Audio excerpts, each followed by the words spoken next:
തോന്നിയിരിക്കും അല്ലേ? നിങ്ങൾക്ക് അത് തോന്നിയിട്ടില്ലേ? ഇപ്പൊ ഫോർ എക്സാമ്പിൾ പ്രത്യേകിച്ച് നമ്മളുടെ രുദ്രാക്ഷ പ്ലാന്റ് ഒക്കെ ആവുമ്പോൾ വളരെ റെയർ പ്ലാന്റ് ആണല്ലേ.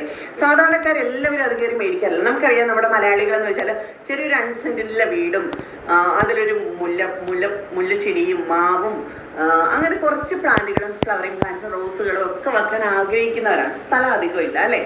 അങ്ങനെയുള്ളവർ ഒത്തിരി പേര് ഇങ്ങനെയുള്ള പ്ലാന്റുകളിലേക്ക് പോകില്ല. ഇങ്ങനെയുള്ള പ്ലാന്റുകൾ മേടിക്കുന്നവരാരാ? ശരിക്കും വെറൈറ്റി പ്ലാന്റ്സ് കളക്ട് ചെയ്യുന്നവർ, സ്ഥലം ഒരുപാടുള്ളവർ, റെയർ പ്ലാന്റ്സിനായിട്ട് നോക്കുന്ന അങ്ങനെ കുറേ കാറ്റഗറി ആൾക്കാരായിരിക്കും രുദ്രാക്ഷം പോലുള്ള പ്ലാന്റുകളൊക്കെ മേടിക്കുന്നത്. അപ്പോൾ ശരിക്കും പറഞ്ഞാൽ രുദ്രാക്ഷ പ്ലാന്റ് നമ്മളൊരു ഫേസ്ബുക്കിൽ ഒരു പരസ്യം കൊടുക്കുമ്പോൾ രുദ്രാക്ഷ പ്ലാന്റ് വേണ്ടവരെ മാത്രം പരസ്യം കാണിച്ചാൽ മതി എന്ന് നമുക്ക് ഫേസ്ബുക്കിനോട് പറയാൻ പറ്റുമോ?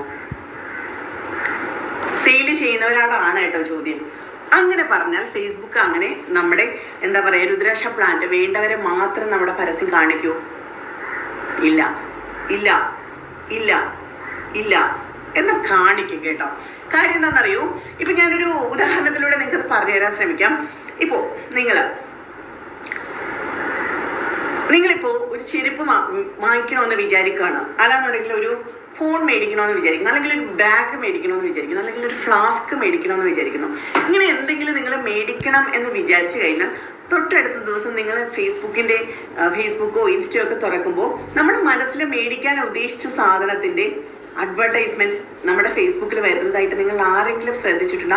അങ്ങനെ ഒരു അനുഭവം നിങ്ങൾക്ക് ആർക്കെങ്കിലും ഉണ്ടോ? ഉണ്ടെന്നുണ്ടെങ്കിൽ ഒന്ന് കമന്റ് ചെയ്തേ. ഉണ്ട് അങ്ങനെ വന്നിട്ടുണ്ട്. അതെ, അങ്ങനെ വന്നിട്ടുണ്ട്. മിക്കവർക്കും അങ്ങനെ വന്നിട്ടുണ്ട്. എന്തുകൊണ്ടാണ് അങ്ങനെ വരുന്നത്? ഫേസ്ബുക്കിൽ എന്താ കുട്ടിച്ചാത്തന്മാരുണ്ടോ? എങ്ങനെയാ നിങ്ങൾക്ക് നിങ്ങളുടെ മനസ്സ് ഫേസ്ബുക്കിൽ അറിയാൻ പറ്റി? എന്താ കാര്യം ചിന്തിച്ചിട്ടുണ്ടോ? അതെ, ഫേസ്ബുക്കിൽ കുട്ടിച്ചാത്തന്മാരുണ്ട്. അതെ, ആർട്ടിഫിഷ്യൽ ഇന്റലിജൻസ് എന്നാണ് ആ കുട്ടിച്ചാത്തന്മാരുടെ പേര്. നമ്മളുടെ മനസ്സറിയാവുന്ന, നമ്മുടെ കാര്യങ്ങളൊക്കെ അറിയാവുന്ന കുട്ടിച്ചാത്തന്മാരാണ്. എങ്ങനെയാണെന്നറിയില്ലേ? ഞാനിപ്പോ ഒരു ക്വസ്റ്റ്യൻ ചോദിക്കട്ടെ. ഇപ്പൊ നിങ്ങളിൽ ഓരോരുത്തർക്കും നിങ്ങളെ ഏറ്റവും നന്നായിട്ട് അറിയാവുന്നത് ആരാണെന്ന് ചോദിച്ചാൽ നിങ്ങൾ എന്ത് പറയും? നിങ്ങളുടെ മനസ്സ് ഏറ്റവും നന്നായിട്ട് അറിയാവുന്നത് ലോകത്ത് ആർക്കാണ് എന്ന് ചോദിച്ചാൽ നിങ്ങൾ എന്ത് പറയും?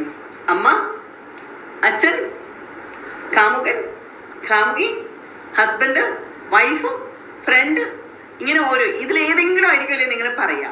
എങ്കിൽ ഇതൊന്നും അല്ല കേട്ടോ. ഇവർക്കൊന്നും അല്ല നിങ്ങളെ ഏറ്റവും നന്നായാലും മനസ്സിലാകുന്നത്, നിങ്ങളെ ഏറ്റവും നന്നായിട്ട് അറിയാൻ പറ്റുന്നത് ആർക്കെന്നറിയാമോ? മെറ്റയ്ക്കും മക്കൾക്കുമാണ്. ആരാണ് ഈ മെറ്റയും മക്കളും? അറിയോ? ഞാൻ പറഞ്ഞുതരാം കേട്ടോ. മെറ്റ എന്ന് വെച്ചാൽ നമ്മുടെ ഫേസ്ബുക്കിന്റെയും ഇൻസ്റ്റഗ്രാമിന്റെയും വാട്സപ്പിന്റെയും അച്ഛനാണ് മെറ്റ. തിരിച്ചു പറയുകയാണെന്നുണ്ടെങ്കിൽ മെറ്റയുടെ മക്കളാണ് നമ്മുടെ വാട്സപ്പും ഇൻസ്റ്റഗ്രാമും ഫേസ്ബുക്കും. അതില് ഫേസ്ബുക്കും ഇൻസ്റ്റഗ്രാമും സ്വന്തം മക്കളും നമ്മുടെ വാട്സപ്പിനെ മെറ്റ ദത്തെടുത്തതുമാണ്. അങ്ങനെ വേണമെങ്കിൽ പറയാം. അതായത് ഈ മെറ്റയുടെ പ്രോഡക്ട്സ് ആണ് ഫേസ്ബുക്കും ഇൻസ്റ്റഗ്രാമും വാട്സപ്പും. അപ്പൊ നമ്മൾ ഡെയിലി ഏറ്റവും അധികം യൂസ് ചെയ്യുന്ന പ്ലാറ്റ്ഫോംസ് ഏതൊക്കെയാ? ഫേസ്ബുക്ക്, ഇൻസ്റ്റ, വാട്സപ്പ് അല്ലേ? ശരിയല്ലേ? നിങ്ങൾ ആലോചിക്കണം, മെറ്റയ്ക്ക് ലോകത്ത് 7 ബില്യൺ കസ്റ്റമേഴ്സ് ആണുള്ളത്. 7 ബില്യൺ, മില്യൺ അല്ല, 7 ബില്യൺ. അപ്പൊ എത്രത്തോളം ഉപഭോക്താക്കളാണ് മെറ്റയ്ക്കുള്ളത്? എത്രത്തോളം ഡാറ്റാസ് ആണ് മെറ്റയുടെ കയ്യിലിരിക്കുന്നത് അല്ലേ? നിങ്ങൾക്ക് ശരിയല്ലേ? നിങ്ങൾക്ക് തോന്നിയിട്ടില്ലേ? അപ്പൊ ഈ 3 പ്ലാറ്റ്ഫോമുകളും മെറ്റയുടെ കയ്യിലുള്ളപ്പോൾ നമ്മളെ ഏറ്റവും കൂടുതൽ അറിയാവുന്നത് മെറ്റയ്ക്ക് തന്നെയാണ്. ഞാൻ ഉദാഹരണ സഹിതം പറഞ്ഞു തരാം. ഇന്നത്തെ കാലത്ത് നമ്മുടെ ജീവിതത്തിൽ എന്ത് നടന്നാലും നമ്മൾ സോഷ്യൽ മീഡിയയിൽ അപ്ലോഡ് ചെയ്യും അല്ലേ? ശരിയല്ലേ? എന്ത് നടന്നാലും നമുക്കൊരു കുട്ടി ജനിച്ചാൽ, നമുക്കൊരു നമ്മുടെ ബർത്ത്ഡേ ആണെങ്കിൽ, നമ്മുടെ മാരേജ് ആണെങ്കിൽ, നമുക്കിനി എന്ത് ചപ്പും ചവറുണ്ടായിരുന്നാലും സ്റ്റാറ്റസ് ഇടും, റീൽസ് ഇടും, പോസ്റ്റ് ഇടും.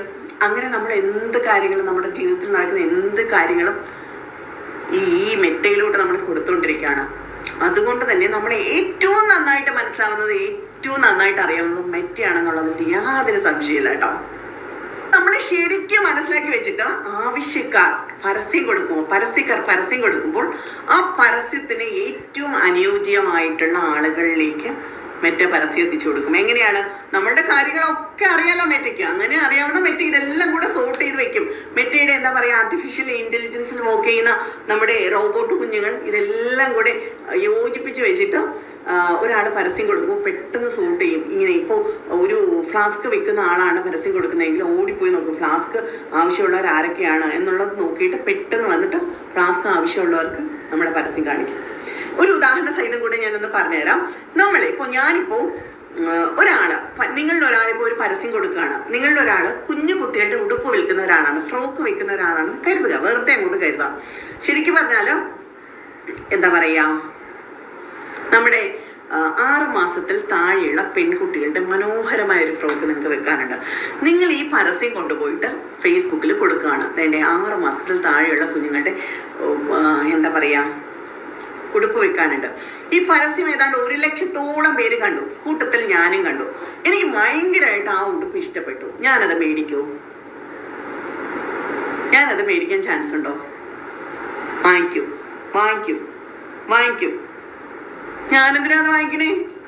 എനിക്ക് 6 മാസത്തിൽ താഴെയുള്ള കുട്ടികളില്ല. കുഞ്ഞുങ്ങൾ ഉണ്ടെന്നുണ്ടെങ്കിൽ, പെൺകുട്ടികൾ ഉണ്ടെന്നുണ്ടെങ്കിലല്ലേ എനിക്കത് മേടിച്ചിട്ട് കാര്യമുള്ളൂ അല്ലേ?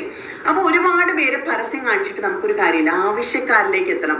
ശരിക്കും ഈ ഒരു പരസ്യം 6 മാസത്തിൽ താഴെയുള്ള കുഞ്ഞുങ്ങളുടെ പരസ്യം കാണിക്കേണ്ടത് ആരെയാണ്?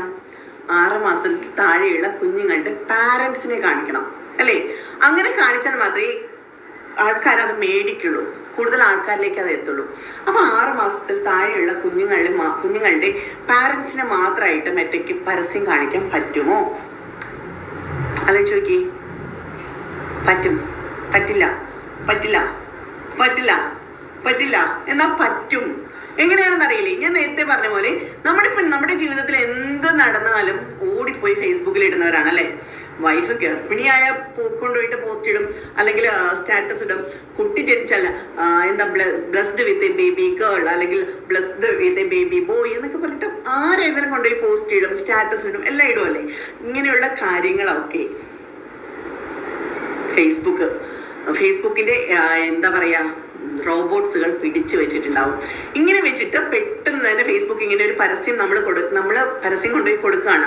6 മാസത്തിൽ താഴെയുള്ള കുട്ടികളുടെ അച്ഛനമ്മമാരെ മാത്രമേ പരസ്യം കാണിച്ചാൽ മതി എന്ന് പറയുമ്പോൾ അങ്ങനെയുള്ള കുട്ടികളുടെ അച്ഛനമ്മമാരെ മാത്രം സോർട്ട് ചെയ്ത് ഈ പരസ്യം കാണിക്കും. അങ്ങനെ വരുമ്പോൾ എന്ത് സംഭവിക്കും? പരസ്യം കൊടുക്കുന്ന ആൾക്ക് ഒരുപാട് വിൽപ്പന നടക്കും. ശരിയല്ലേ? ഇത് നേരത്തെ അറിയായിരുന്നോ നിങ്ങൾക്ക്? ഇങ്ങനെ ഒരു ഓപ്ഷൻ ഫേസ്ബുക്കിൽ ഉണ്ട് എന്നുള്ള കാര്യം നിങ്ങൾക്ക് അറിയായിരുന്നു? ഞാനൊരു ഉദാഹരണത്തിലൂടെ കൂടെ പറഞ്ഞു തരാം. ഇപ്പോ നിങ്ങളൊരു ഹെൽത്ത് ഇൻഷുറൻസ് പോളിസി വിൽക്കുന്ന ഒരാളാണെന്ന് കരുതുക. അപ്പോൾ നോർമലി നേരത്തെയൊക്കെ ഹെൽത്ത് ഇൻഷുറൻസ് പോളിസി വിൽക്കുന്നവർ എന്താ ചെയ്യുക? ഹോസ്പിറ്റലിലേക്ക് പോകും, ഹോസ്പിറ്റലിന്റെ ഫ്രണ്ടിൽ നിൽക്കും, എന്നിട്ട് അവിടെ വരുന്നവർക്കും പോകുന്നവർക്കും ഒക്കെ ഓരോ ബ്രൗഷർ കൊടുക്കും അല്ലേ? ഇതായിരുന്നു നോർമലി പണ്ടുള്ള കാലത്ത് എല്ലാവരും ചെയ്തുകൊണ്ടിരുന്നത്. ഇപ്പൊ കുറച്ചുകൂടെ അഡ്വാൻസ്ഡ് ആയിട്ട് കാര്യങ്ങൾ ചെയ്യുന്നുണ്ട്. ജസ്റ്റ് ഹോസ്പിറ്റലിലേക്ക് പോകും, ഹോസ്പിറ്റലുമായിട്ട് ഒരു ടൈപ്പ് വെക്കും, എന്നിട്ട് ഹോസ്പിറ്റലിൽ വരുന്ന രോഗികളുടെ ഡേറ്റാസ് കംപ്ലീറ്റ് എടുക്കും, അവർക്കൊക്കെ വാട്സാപ്പ് മെസ്സേജ് കൊടുക്കും, അവർക്കൊക്കെ പരസ്യം അയച്ചു കൊടുക്കും. അങ്ങനെയും ഹെൽത്ത് ഇൻഷുറൻസ് പോളിസി എടുക്കുന്നവർക്ക് കസ്റ്റമേഴ്സിനെ റെഡിയാക്കാൻ പറ്റും. എന്നാൽ ഫേസ്ബുക്കിലൂടെ അതൊന്നും നന്നായിട്ടുള്ള ഓപ്ഷൻസ് ഉണ്ട്. എന്താണെന്നറിയാമോ? ഫേസ്ബുക്കിൽ നമുക്ക് സ്ഥലങ്ങളെ ടാർഗറ്റ് ചെയ്യാൻ പറ്റും.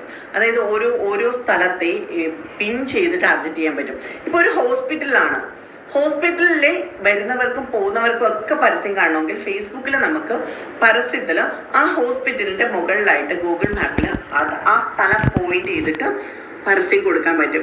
അങ്ങനെ കൊടുക്കുമ്പോൾ എന്താ സംഭവിക്കുന്നതെന്ന് അറിയാമോ? ആ ഹോസ്പിറ്റലിൽ വന്ന് പോകുന്ന എല്ലാവരുടെയും മൊബൈലിലേക്ക് ആ പരസ്യം എത്തും. ഹോസ്പിറ്റലിൽ ആര് വന്നാലും, ഡോക്ടർ വന്നാലും, രോഗി വന്നാലും, നഴ്സ് വന്നാലും ഒക്കെയും അവരവിടുന്ന് പുറത്തിറങ്ങുമ്പോൾ ആ പരസ്യം കാണിക്കും. നിങ്ങൾക്ക് അങ്ങനെ അനുഭവപ്പെട്ടിട്ടുണ്ടോ? ചില സ്ഥലങ്ങളിലേക്ക് നമ്മൾ പോയിട്ട് ഇറങ്ങുമ്പോൾ നമ്മുടെ മൊബൈലിലേക്ക് ആ സ്ഥലമായിട്ട് റിലേറ്റഡ് ആയിട്ടുള്ള പരസ്യങ്ങൾ വന്ന് ശ്രദ്ധിച്ചിട്ടുണ്ടോ? ഇതൊക്കെ ഇങ്ങനെ കൊടുക്കുന്ന പരസ്യങ്ങളാണ്. ശരിക്കും ഞാൻ ഒന്നുകൂടി വിശദീകരിച്ചൊന്ന് പറഞ്ഞു തരാം. ഇപ്പോൾ ഇവിടെ കൊല്ലത്തുള്ള ആരാ ഉള്ളത്? ഒരു ഉദാഹരണം ഞാൻ പറഞ്ഞു തരാം. ഇപ്പോൾ രാഹുലിന് കൊല്ലത്തൊരു ഹോട്ടൽ തുടങ്ങണമെന്ന് വിചാരിക്കുക. നോർമലി ഒരു ഹോട്ടൽ തുടങ്ങുമ്പോൾ നിങ്ങൾ എങ്ങനെയാണ് അഡ്വർടൈസ്മെന്റ് കൊടുക്കുക? എല്ലാവരും അറിയിക്കണമല്ലോ, ഞങ്ങളൊരു ഹോട്ടൽ തുടങ്ങുകയാണ്, ഒത്തിരി പേരെ അറിയിക്കണമല്ലോ. പണ്ടത്തെ കാലത്ത് എന്താ ചെയ്യുമായിരുന്നു?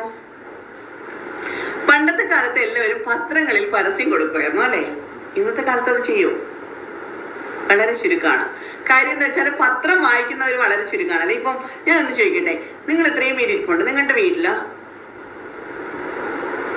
ആരുടെയൊക്കെ വീട്ടിൽ ആരൊക്കെ പത്രം കൃത്യമായിട്ട് വായിക്കും? എല്ലാ ദിവസവും പത്രം വായിക്കുന്ന എത്ര പേരുണ്ട്? പോട്ടെ, ഒന്ന് ചാനലിലേക്ക് വരും. ഇല്ല ഇല്ല, വായിക്കില്ല, വായിക്കില്ല, വായിക്കും, വായിക്കില്ല, വായിക്കില്ല, വായിക്കില്ല വായിക്കില്ല, അതെ, വായിക്കില്ല എന്നുള്ളതാണ് കൂടുതൽ. പക്ഷെ നേരത്തെയുള്ള പണ്ടത്തെ കാലത്തൊക്കെ ഏറ്റവും കൂടുതൽ ആൾക്കാർ നോക്കിയിരുന്നത് പത്രമാണല്ലേ. ഇന്നത്തെ കാലത്ത് പത്രം അധികം പേര് വായിക്കില്ല. ഇപ്പൊ എന്നെ സംബന്ധിച്ച് എന്റെ വീട്ടിൽ 3 പത്രം വരുത്തുന്നുണ്ട് കേട്ടോ. 3 പത്രമാണ് വരുത്തുന്നത്. പക്ഷെ ഞാൻ വായിക്കാറ്